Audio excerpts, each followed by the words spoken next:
Hey there YouTube! So this video is going to be my best and my worst books of 2018. I know you've watched a lot of these, but you know, I wanted to make my own because, you know, I gotta wrap up my reading year also. So in 2018 I only read about 27 books. My goal was 30. I went through a pretty severe reading slump for most of the year, so normally I read maybe about 10 books more than I did this year, but you know, reading slump. So I'm not going to be breaking up my best and my worst into separate videos because there's really not a lot there to do that. So I'm going to be giving you my, I guess, bottom 3 worst books and then my top 3 best books of the year. I feel like 3 is a good number where I'm just not listing everything that I read in the year. If I picked 10 or 5, I feel like that would be a lot. So 3 is a good number. It's actually really hard because I read a lot of really good books this year. I had a very good reading year, even though it was a really small reading year, I guess, but I read a lot of stuff that was really good. So narrowing it down to the best books was really difficult. Let's save the best for last and get on to the worst books. These aren't in any sort of order or whatever, but my worst books are as follows. First up we have is Special Topics in Calamity Physics by Marisha Pessl. I read this on audiobook and I read it for a book club and I didn't enjoy it like at all. It was about a bunch of like pretentious teenagers and really the point of the book came out in the last, I don't know, like 50 pages or something like that, and it just like, I didn't enjoy it at all. I didn't like any of the characters and I really didn't like the idea of finding out what the book was even about until the very, very end. There's a lot of unanswered questions and it just wasn't a very enjoyable reading experience for me, or listening experience, as I read it on audiobook. Next I have Beasts Made of Night by Tochi Oyembuchi. This book I picked up for a readathon. It sounded really interesting. It's like a Nigerian fantasy, I believe, and the cover of this is really nice. The plot seemed really interesting. It's kind of about these people who take on sins from other people and they like absorb their sins so they can live sin-free without any guilt or anything like that. But then there are these people who, the sin eaters I guess they were, they have to live with all of that guilt and everything like that. It seemed like a really cool concept, but I just did not enjoy reading this at all. I feel like it didn't know where it was going and I just wanted it to be over so bad. Felt like it could have gone way more in depth with the sins and the effects that the sins had on the people, but it didn't really. It just didn't feel like it was fully developed and I didn't like the pace of it. I wanted it to be over. I found myself skimming a bunch of it, which is really sad because you know, I wanted to like this. It has a cool concept and everything like that, and this cover is like beautiful, but I didn't enjoy it. My third worst book of the year I'm putting in here because it was a huge disappointment, and it was The School for Good and Evil by Soman Chainani.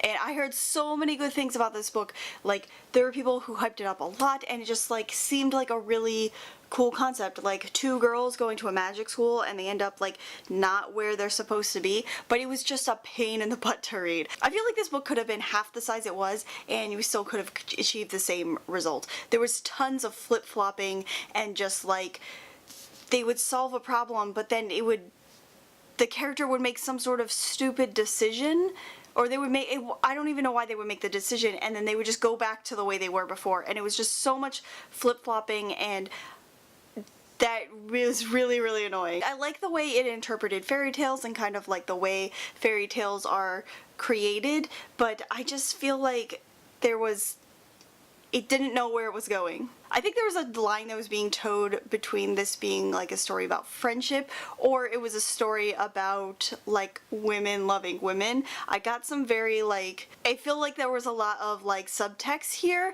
that wasn't stated outright. It just felt very confusing that way, and I was kind of reading it with this kind of like homosexual subtext, but it didn't end up that way, and it was just very like, it was like it wanted to be like about 2 women that love each other romantically, but since it's a middle grade novel, they didn't really want to do that to like protect children or whatever. It would be not well received. I don't know, I got some very strange vibes from this in that regard. Hello, Editing Christy here.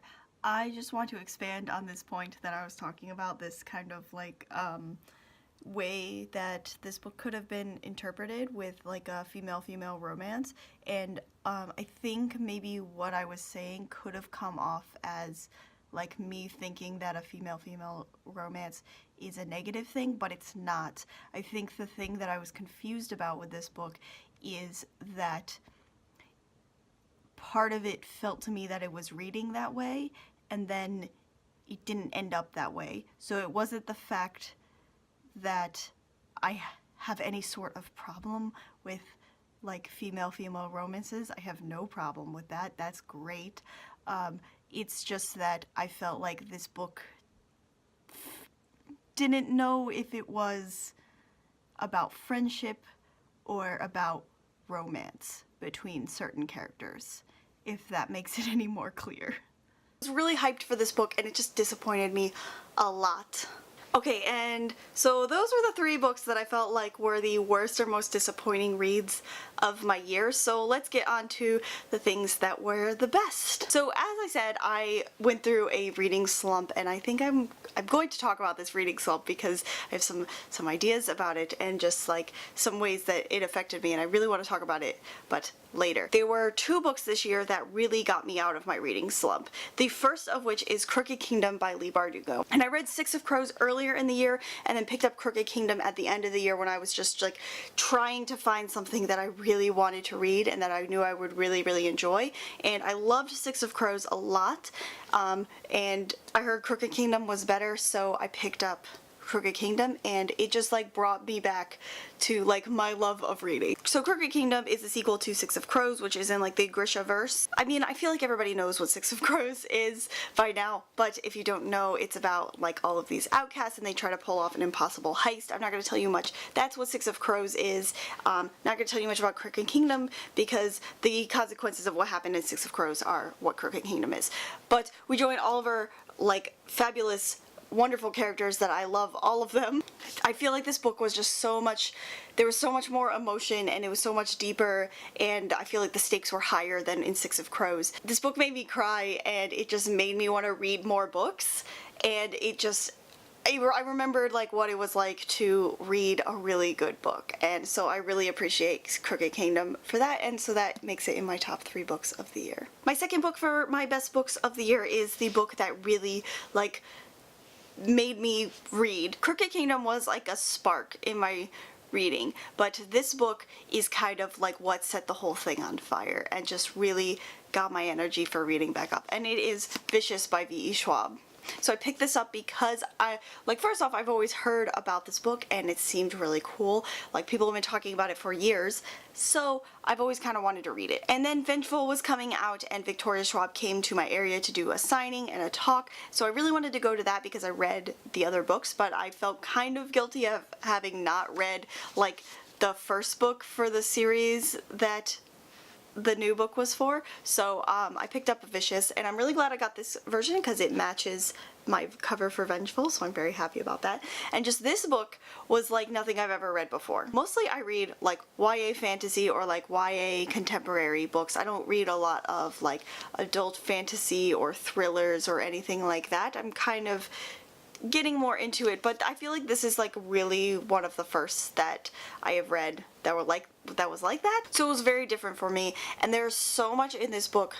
This book went by so quickly and I enjoyed every second of it. There's scenes in this book that I still think about like every single day.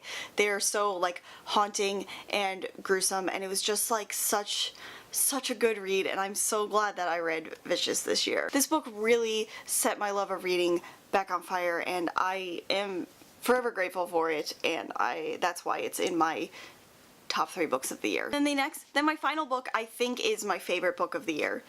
It was such a great experience. I've been looking forward to it for a long time, and it is An Absolutely Remarkable Thing by Hank Green. This book was amazing. So it ties in sci-fi, like a sci-fi mystery, and kind of like this conversation on what it's like to be like famous on the internet, and like the levels of fame and how that affects people and their relationships with other people. I feel like Hank Green put so much of himself and so much of his experiences in this book, but it was also its own thing. I feel like the sci-fi mystery really helped that, where it wasn't like whole like memoir, because I feel like it could have been like that and could have just been like a book on the way internet fame is perceived or whatever. But I feel like the sci-fi mystery story in there just really aided, really helped the story out. I feel like since I've been like such a fan of Hank Green for so long that I can really recognize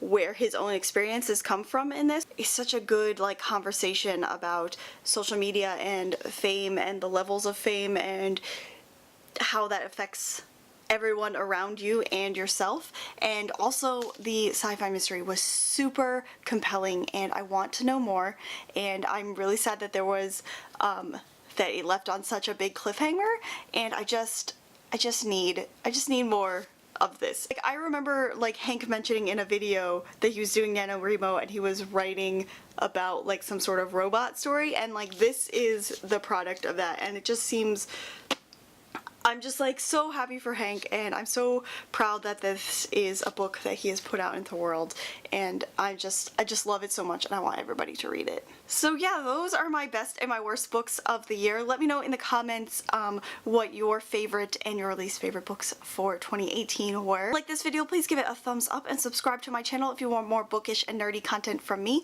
That's all I've got for you guys today. I'm Chrissy Lou. Till next time, matane!